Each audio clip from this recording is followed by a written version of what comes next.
The Word of God is alive and powerful, sharper than any two-edged sword, piercing even to the dividing asunder of the soul and spirit and of the joints and the marrow, and is a critic of the thoughts and intents of the heart. All Scripture is God-breathed and is profitable for doctrine, for reproof, for correction, for instruction in righteousness, that the man of God might be mature, thoroughly furnished unto all good works.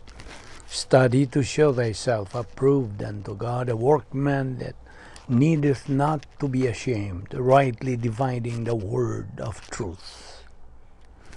1 Corinthians 1:18, for the preaching of the cross is to them that perish foolishness, but unto us which are saved, it is the power of God. John 15:5, I am the vine, you are the branches. If you remain in me and I in you, you will bear much fruit. Apart from me, you can do nothing.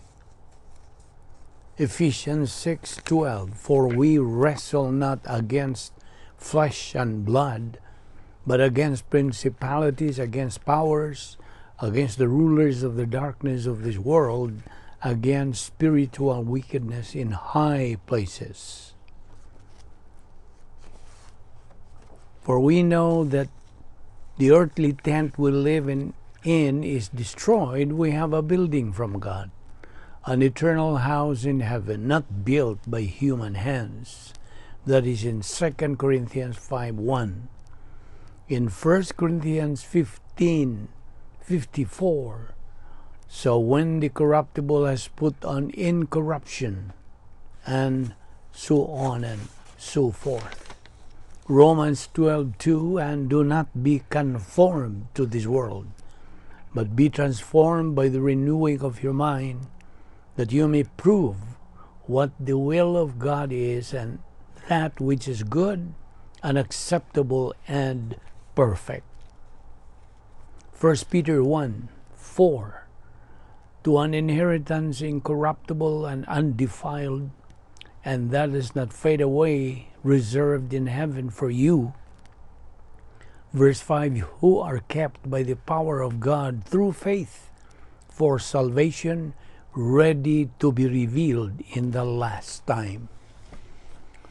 Sa dili pa kita magapadayon sa atong pagtuon sa pulong sa Dios nining adlaw, gikinahanglan ang atong pagsusi kung nanapo pa kita mga sala diha sa atong kalag, atong hining isugid ngadto sa tupangad sa Dios, kay gikinahanglan kung kita magatuon sa iyang pulong, kinahanglan nga malimpyuhan kita sa mga sala nga atong nabuhat labi na ning adlaw.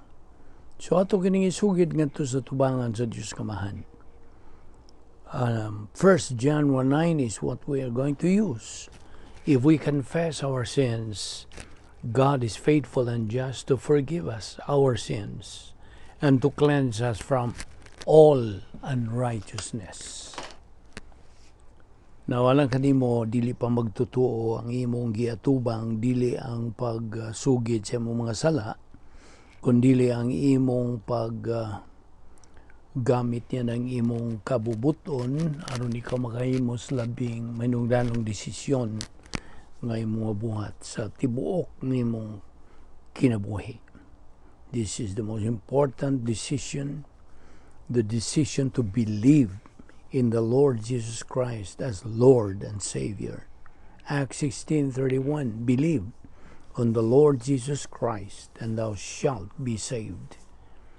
Magampo ta sa hilom.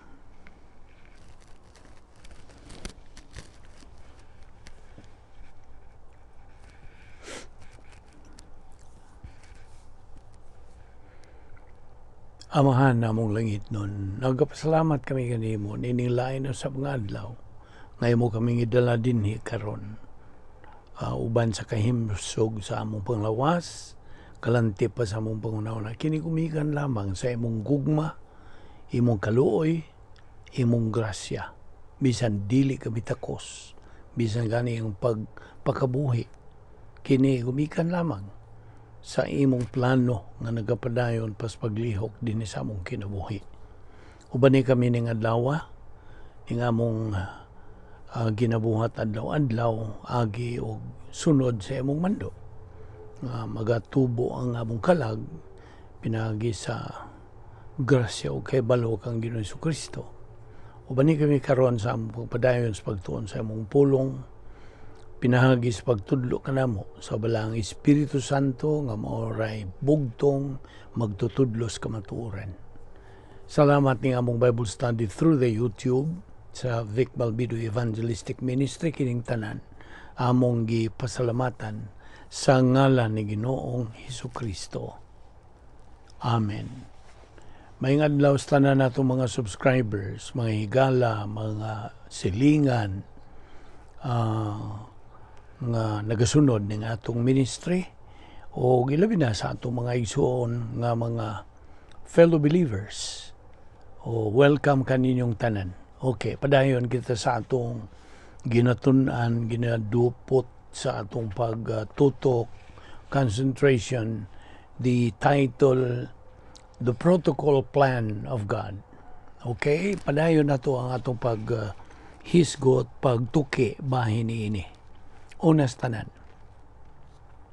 The life of a believer is supposed to be full of knowledge. Knowledge of Bible doctrine. Kay mao lamang kini ang Yahweh nga atong magamit sa pagkinabuhi nga espirituhanon subay sa protokol nga plano sa Dios.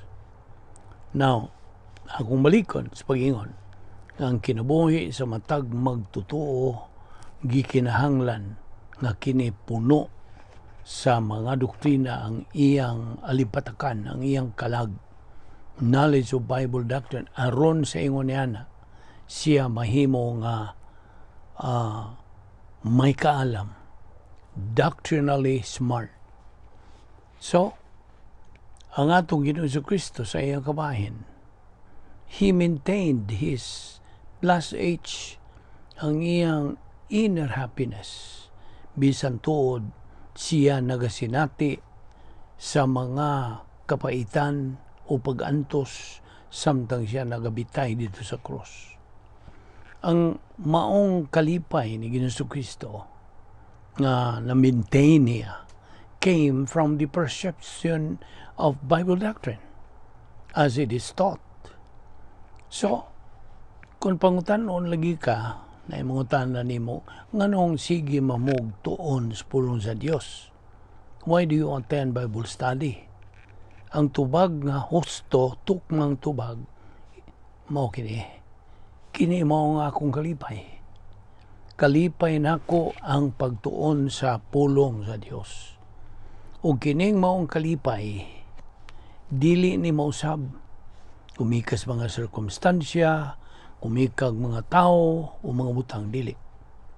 Kay it is what is inside kanako. You see? Ang nasa sulod mo may labing minungdanon kaysa nasa gawas. So kung sa nasa sulod nimo, I mean sa imong alibatakan, sa imong kalag, then mao kana that matters most. So naghisgot man talagi o mata sa kalipay, this kind of happiness, mao kini ang atong giingon og happiness diha sa divine viewpoint, just nun nga mga panghuna-huna. Kay si Ginoong Jesucristo mismo nagkanayon, this kind of happiness that I have may be yours. Nga maunta diha kaninyo. You see? And we can attain, makabot na to kining mga matas kalipay, pinagi sa atong pagbuhat, nining atong ginabuhat, adlaw-adlaw, pagtuon, pagkatuon, pagtuo, paggamit sa pulong sa Dios. Operation SLBA, ang slogan nato ning atong ministry. Now, kining maong matang sa kalipay, well, of course, ato naman ang isgutan kagahapon na panato lang ihapon kining labason sa atong maramduman nga. Kining maong matang sa kalipay, dili ni uwa ni magagikan from any collective action. And that kind of happiness may be full, hingpit, tibuok. O kini, makabot nato anam-anam, ngadto-ngadto, gradually, pinagi sa atong persistent, consistent, regular intake of Bible doctrine.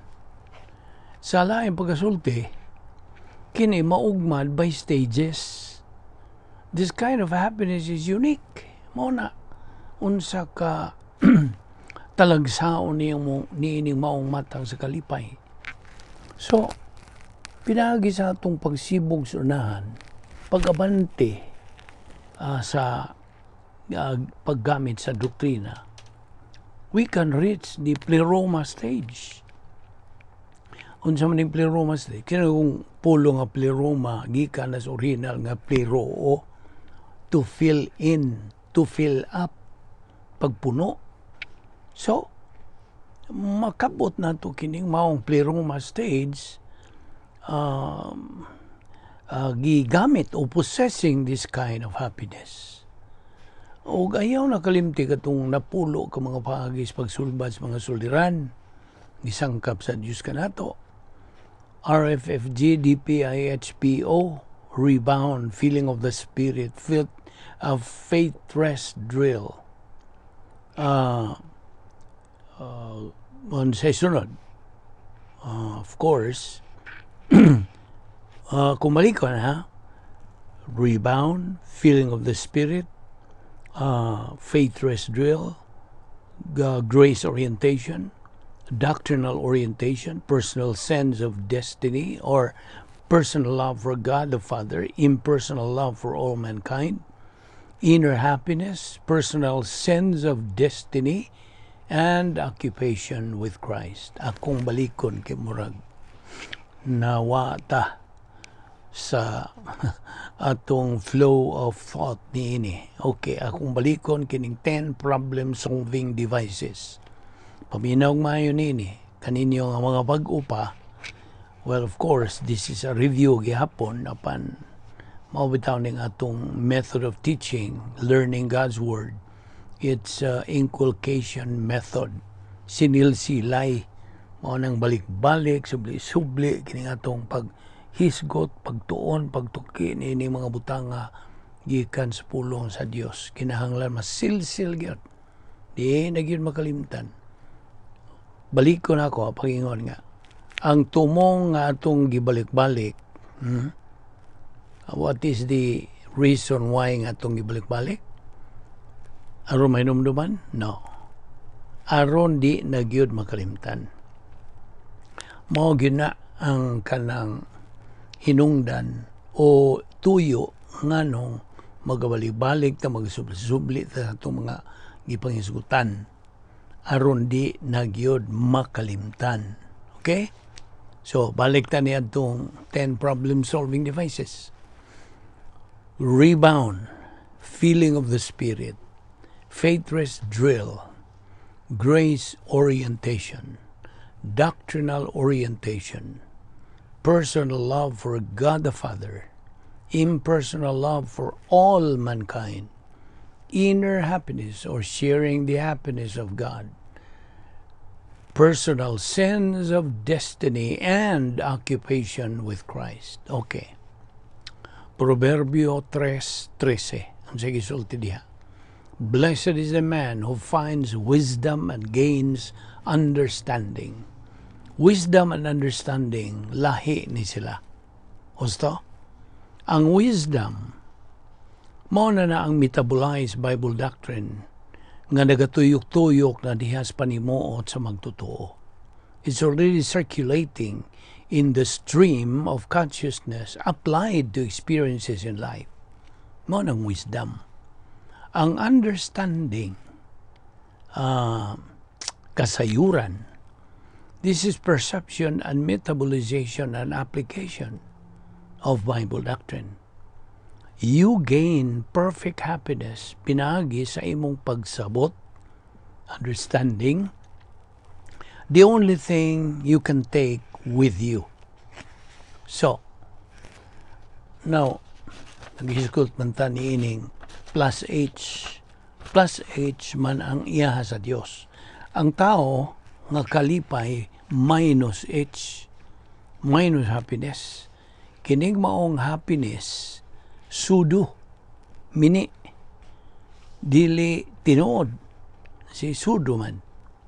So this kind of happiness minus H is a very temporary at good times, but it cannot stand or kanang last at bad times. So sabtagi na. Karon na apoy lain nga matang sa kalipay nga gingalag neutral H. Naon sa maning neutral H? This is a result sa imong pagsunod sa mga balaod sa Diyos nung katukuran. Meaning, you're just kanang law-abiding. You're just following the laws of divine establishment. So, kini kita wag usab og divine establishment happiness. Kini maong neutral H. Now, naay mga magtutuo nga mas ingnon ta mas upright and morally good. Moral and upright citizens, morally good. Okay, so balik na punta sa plus H. Unsa katunang plus H? This is God's happiness. It is a mental attitude, happiness, that carries over to the eternal state. Madani, ngadto sa eternidad. So, it is the monopoly of the believer who has reached spiritual adulthood. Proverbs 3:13 again, happy is the man who finds wisdom and who gains understanding. Now, ang gahom sa Dios is available to all church age believers. Karato, kita mga church age believers ta. Kaya niya man ta nasud sa katuigan sa simbahan. Ikaw ug ako nga mga magtutuo kita ang simbahan. Dili ka ng building ay mong makita. Ay mong sudlan or ingon na nilang house of God. You see? Dili na mao ang atong bot pasabot. Ikaw ug ako, every individual believer is the church. Sabot? So mo na nga God's power is available to all church age believers. Naragod na ito mo gamit ba tanini o atong sination ba kini o di, you see, it's a matter of choice na tay kabubuton. So kining mong matang sa kalipay gigamit and availed by our Lord Jesus Christ during His hypostatic union sa una niyang paganhi.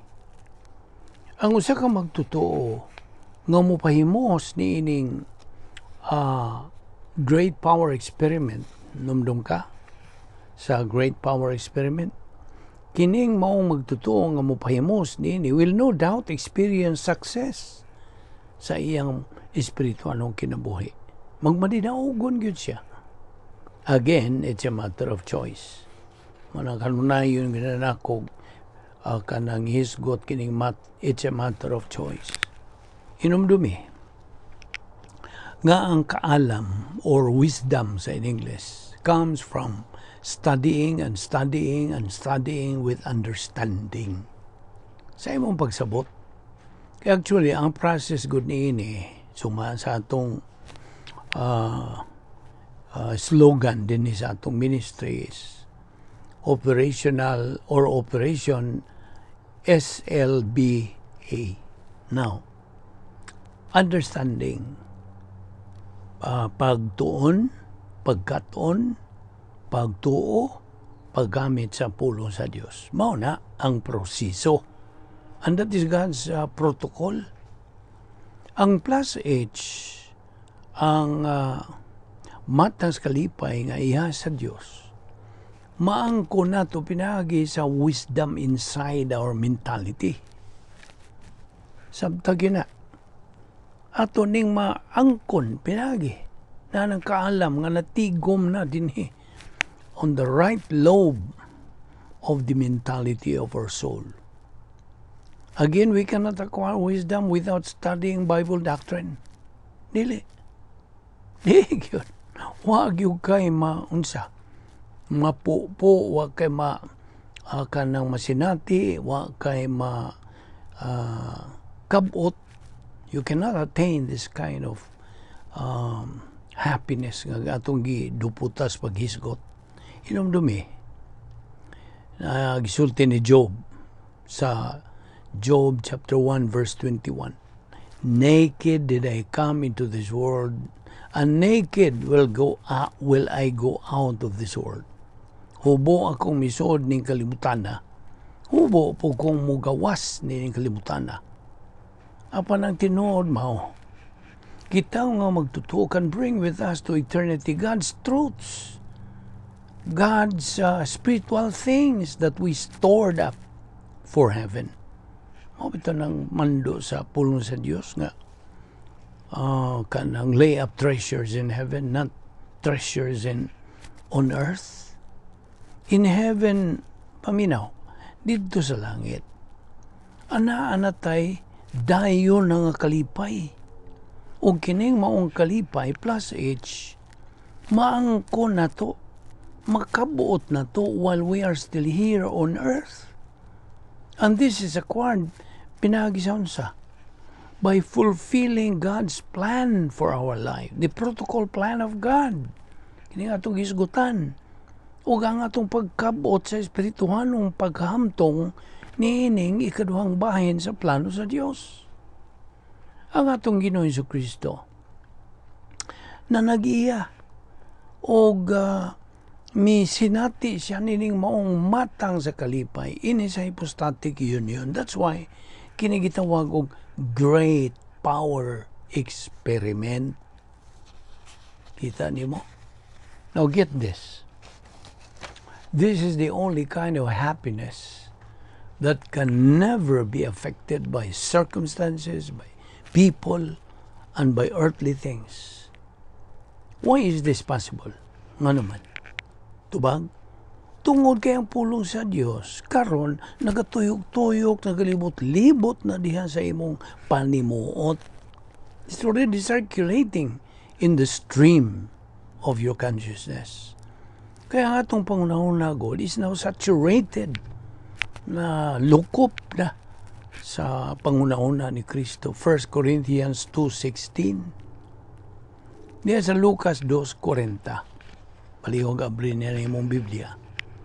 The child, si Ginoo Kristo, samtang miyagi man siya sa pagkabata, of course. Sa iyang pagkabata, he continued to grow and increased in wisdom. So he attained plus H inside the prototype divine atmosphere niya. Niyang nakabot. Hebrews 12:2. Looking unto Jesus, the author and finisher of our faith, who for the joy that was set before him endured the cross, despising the shame, and has sat down at the right hand of the throne of God. Now, kining despising the shame. Ang atong Ginoo Jesucristo, wag niya baliha. He disregarded the shame. Huwag niya baliha. Ang pagpakaulaw kaniya. Kaya makaulaw magitong gibuhat nila kang Ginoo Jesucristo samtang dito siya nagabitay sa cross. You see? Now, isingit na po nato ning 4 advanced problem-solving devices. Unsa man? Ang upat ka inunta advanced. Well, of course, number 1, personal love for God. Number 2, impersonal love for all mankind. Number 3, plus H. Ang inner happiness, ang iyang kalipay sa Dios. O ang ika-upat, ang atong pagkaokupado na sa persona o kinaiya ni Ginoo Jesucristo. Occupation with Christ. Now, ang hamtong na nga magtutuo with happiness plus H will not fall apart under pressure. Kung na ay mga suliran nga maabot sa kinabuhi, na mga kanang pagsulay, mga pagpiit, mga pagantos, kalisdanan, nga naman. He will not fail under pressure. Why? Because he has a plus H na nagpabilin ka ng iyang plus H. Yes, and kalag. To keep him strong like what our Lord Jesus Christ experienced. Samtang siya nag-atubang sa iyang pag-antos dito sa cross. Ang atong Ginoo resisted the temptations to sin while he was bearing all of our sins. You see? He resisted. So, ang great power experiment ni Ginoong Jesucristo, kadto pagpakita sa mga punto sa doktrina. A believer who stays inside the operational divine dance sphere makes him strong to face any circumstances in his life, whether adversity or prosperity. Na siya katakos capacity for life. Now, ang kahumgod sa Dios is a sublime opportunity for every believer.